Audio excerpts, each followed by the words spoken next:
Jadi ini bukan hal yang baru karena pernah juga kayak gini. Tetapi sekarang menjadi sangat gencar karena nampaknya memang pemerintah baru gencar-gencarnya untuk menanggulangi namanya radikalisme. Terlalu mengada-ada ya, bahwa kemudian radikalisme masuk melalui good looking, anak-anak yang pinter baca Quran, anak-anak yang hafal Quran. Ini sangat-sangat mengada-ada bagi saya. Kalau misalnya yang mensertifikasi itu adalah organisasi induknya, saya masih agak setuju. Karena biar betul-betul misalnya di Muhammadiyah, serahkan aja pada Muhammadiyah. Sehingga nanti yang tampil di depan mengatasnamakan Muhammadiyah itu ya betul-betul baik sesuai dengan apa yang visi misi dari Muhammadiyah. Tetapi kalau kemudian itu dilakukan oleh lembaga yang apalagi badan intelijen dan sebagainya, ini mengada-ada, dan itu jelas nanti di belakangnya ada sesuatu yang tidak mengenakan, barangkali begitu.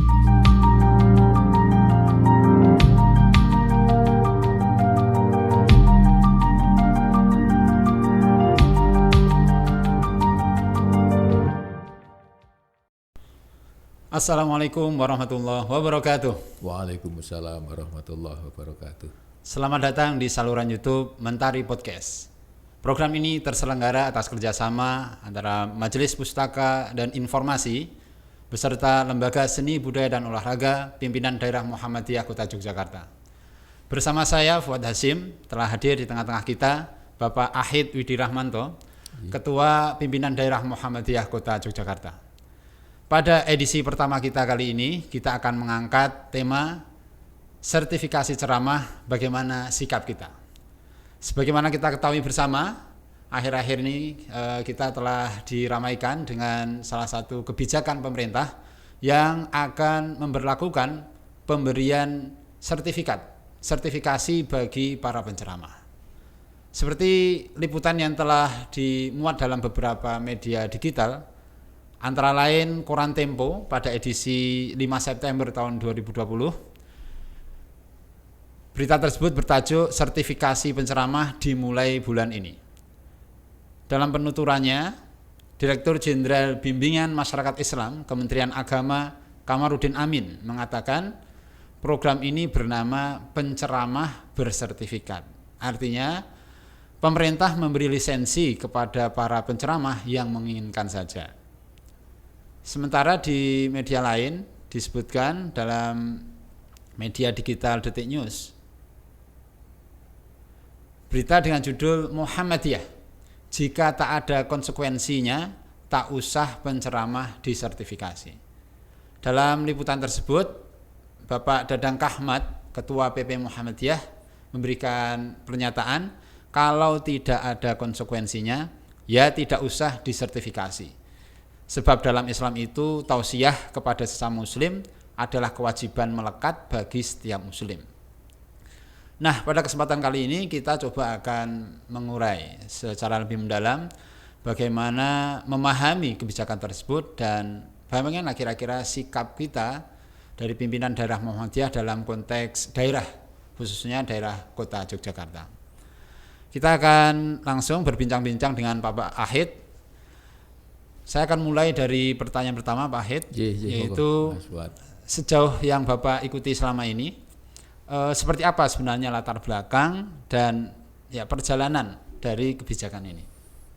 Sebelumnya Assalamualaikum warahmatullahi wabarakatuh. Waalaikumsalam. Saya mohon izin tidak pakai masker, bukan apa-apa, karena biar bicaranya lebih lancar saja dan mungkin modulasinya biar juga lebih baik. Begini Mas Fuad, sebenarnya ini bukan hal yang baru. Jadi beberapa periode yang lalu juga pernah pemerintah mengeluarkan semacam SIM ya, surat izin mubalek atau surat izin bagi dai, yang semuanya juga akhirnya hilang tak berbekas juga. Karena memang segala sesuatu itu kalau tidak menarik, yang kedua tidak ada fungsi yang jelas, itu akhirnya juga akan hilang dengan sendirinya. Jadi ini bukan hal yang baru karena pernah juga kayak gini. Tetapi sekarang menjadi sangat gencar karena nampaknya memang pemerintah baru gencar-gencarnya untuk menanggulangi namanya radikalisme. Jadi barangkali pemerintah dalam hal ini adalah Menteri Agama didasari dari itu. Bahkan kemarin beliau juga mengeluarkan statement yang ya bagi saya statement yang terlalu mengada-ada ya, bahwa kemudian radikalisme masuk melalui good looking, anak-anak yang pinter baca Quran, anak-anak yang hafal Quran. Ini sangat-sangat mengada-ada bagi saya ya. Nah, barangkali diantaranya itu sehingga kemudian para dai, para mubalik juga harus disertifikasi. Kalau misalnya yang mensertifikasi itu adalah organisasi induknya, saya masih agak setuju. Karena biar betul-betul dai, misalnya di Muhammadiyah, serahkan aja pada Muhammadiyah. Sehingga nanti yang tampil di depan mengatasnamakan Muhammadiyah itu ya betul-betul baik sesuai dengan apa yang visi misi dari Muhammadiyah. Tetapi kalau kemudian itu dilakukan oleh lembaga yang apalagi badan intelijen dan sebagainya, ini mengada-ada, dan itu jelas nanti di belakangnya ada sesuatu yang tidak mengenakan. Barangkali begitu Mas Fuad. Lantas menurut Bapak kenapa kemudian kebijakan yang sebenarnya maksudnya baik ya sebenarnya, tapi kenapa kemudian mengundang kontroversi? Iya. Maksud baik juga bagi saya masih tanda petik. Baik bagi siapa? Baik siapa yang melakukan? Tadi saya katakan kalau itu adalah untuk kepentingan kita betul-betul bisa memperoleh dai mubalik yang betul-betul handal sesuai dengan apa yang menjadi visi dan misi Muhammadiyah atau bahkan juga mungkin dari organisasi lain, itu saya kira tidak apa-apa. Tetapi yang kemudian menjadi masalah ketika ini adalah dimanfaatkan untuk kepentingan-kepentingan yang bisa nanti semacam menggebiri para dai atau bahkan mungkin membatasi yang berlebihan yang tidak sesuai dengan apa itu visi misi perjuangan dari persyarikatan, dari organisasi-organisasi Islam yang mestinya ini harus sejalan dengan pemerintah itu ya menyesuaikan dengan kita, karena bagaimanapun itu adalah ada di masyarakat. Ya, ada di masyarakat yang mestinya pemerintah memfasilitasi bukan membatasi. Saya kira begitu. Artinya menurut Pak Ahid antara manfaat dan mudaratnya ini akan lebih banyak mudaratnya, Pak? Nampaknya begitu, ya, Karena orang akan melihat tidak hanya sekedar bagaimana sertifikasi itu, tapi mesti nanti di belakang sertifikasi itu ada apa itu ya. Tapi seperti tadi Pak, pernyataan dari Kementerian Agama tadi, ini adalah bentuk perhatian untuk menciptakan penceramah yang berwawasan, kemudian berideologi Pancasila yang kuat. Apakah ini tidak bisa dianggap sebagai bentuk perhatian terhadap para penceramah? Iya. Perhatian dalam maksud tertentu. Kalau tidak ada maksud tertentu, saya kira selama ini juga sudah jalan, ya, sudah berpuluh-puluh tahun bahkan sebelum negara ini ada, ini sudah jalan, ya, sudah baik, ya. Kalau kemudian ada perhatian, tidak dalam bahasa itu, ya, dalam bahasa yang lain, misalnya memfasilitasi untuk pendidikan, memfasilitasi untuk lebih mensejahterakan para dai, para mubalik, itu bagus, ya. Tapi bukan kemudian membatasi, bahkan nanti ada dikotomi ini yang kemudian sangat-sangat tidak kita inginkan itu, Mas Fuad. Terlepas Pak dari adanya kecurigaan semacam hidden agenda atau maksud-maksud terselubung, apakah kebijakan untuk memberikan sertifikasi bagi para penceramah ini belum mendesak, Pak, kalau melihat mutu atau kualitas dari para penceramah kita? Saya kira belum. Bahkan kalau kita secara natural saja, tidak ada masalah kok, ya, tidak ada masalah. Jadi umat itu akan bisa menilai sendiri. Sertifikasinya itu umat sebenarnya yang bisa menilai, bukan sebuah lembaga tertentu, ya.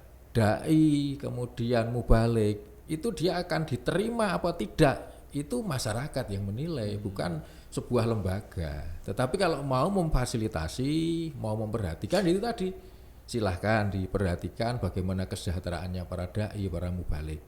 Kemudian juga bagaimana memfasilitasi pendidikan misalnya, ya, sehingga meningkatkan kualitas dari para dai, itu tidak masalah. Tetapi kalau ada sesuatu yang tersembunyi dari itu yang malah barangkali nanti di belakang bisa menimbulkan masalah. Ada dikotomi, ada senang tidak senang, ada kemudian yang ini dikatakan ustadz radikal, yang ini dikatakan macam-macam, ini menjadikan tidak enak semuanya. Saya kira gitu Mas Fuad. Baik Pak, tadi ada semacam penuh kecurigaan Pak Iya, umat iya, Islam iya, nih Pak. iya. Ini sebenarnya ada apa? Apakah ada problem dalam komunikasi pemerintah pada umat Islam atau bagaimana Pak? Gini, kalau saya melihat pemerintah sekarang itu sudah mempunyai stigma yang tidak baik pada terutama ada umat Islam. Umat Islam golongan tertentu ya Pak? Iya. Ini yang monggo kita jernihkanlah ini ya. Kita jangan kemudian belum sudah mempunyai stigma kepada golongan tertentu, kepada umat Islam tertentu yang dianggap itu anti pemerintah, kayak dianggap itu radikal kayak dan seterusnya. Ini harusnya kita jernihkan ya. Kita harusnya mau duduk bersama satu meja, kita bicara sebenarnya kayak apa toh ya. Umat Islam itu kan sangat toleran toh. Umat Islam tidak mungkin Indonesia ini bisa seperti ini kalau umat Islam itu tidak toleran.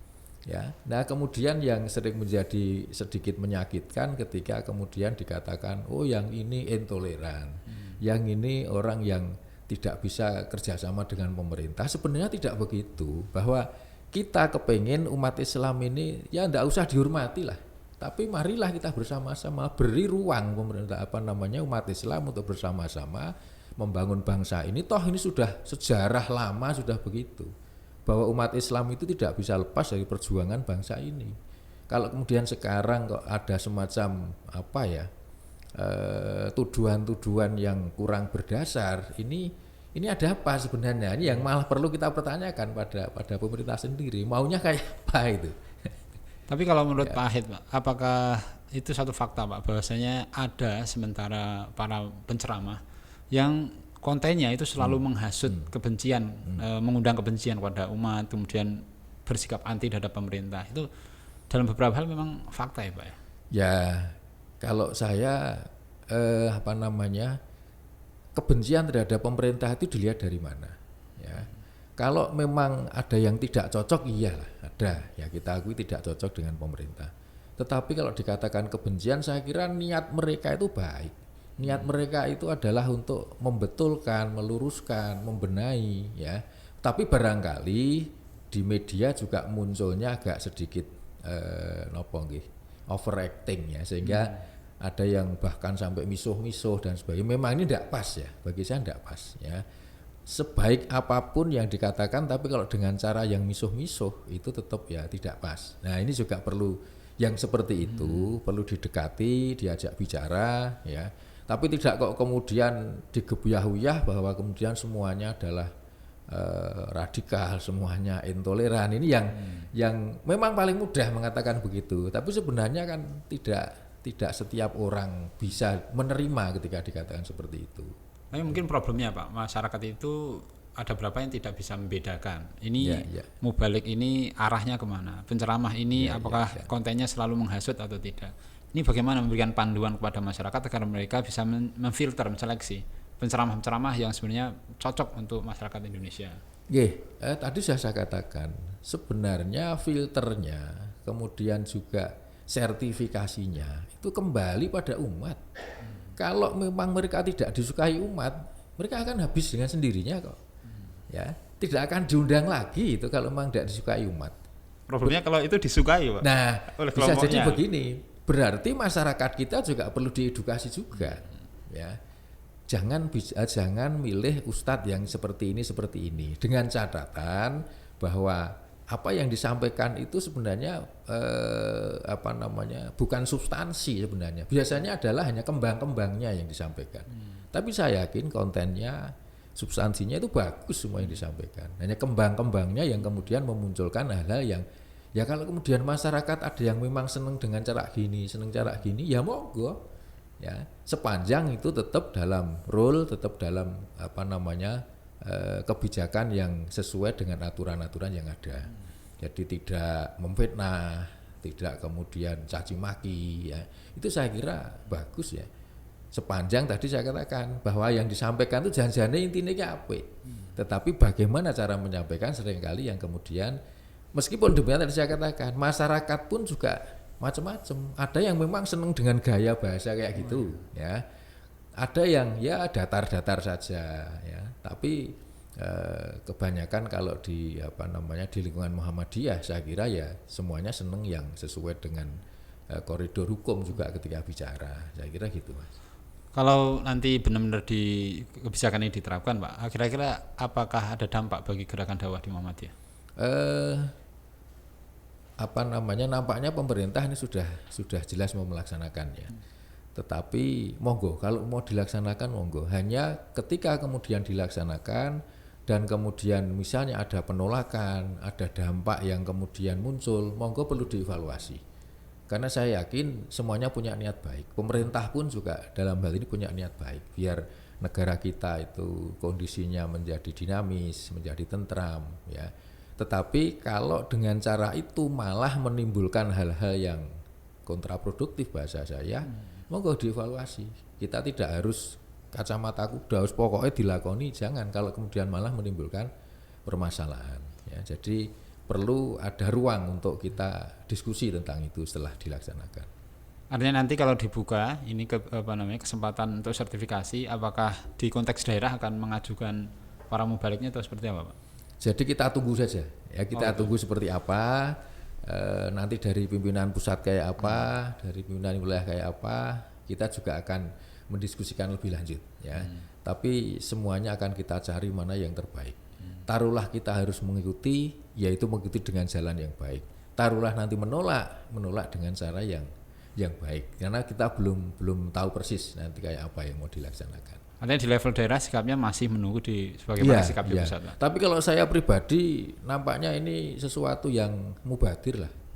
Mbok cara yang lain kalau mau memperhatikan, tidak dengan cara-cara yang absurd, ya.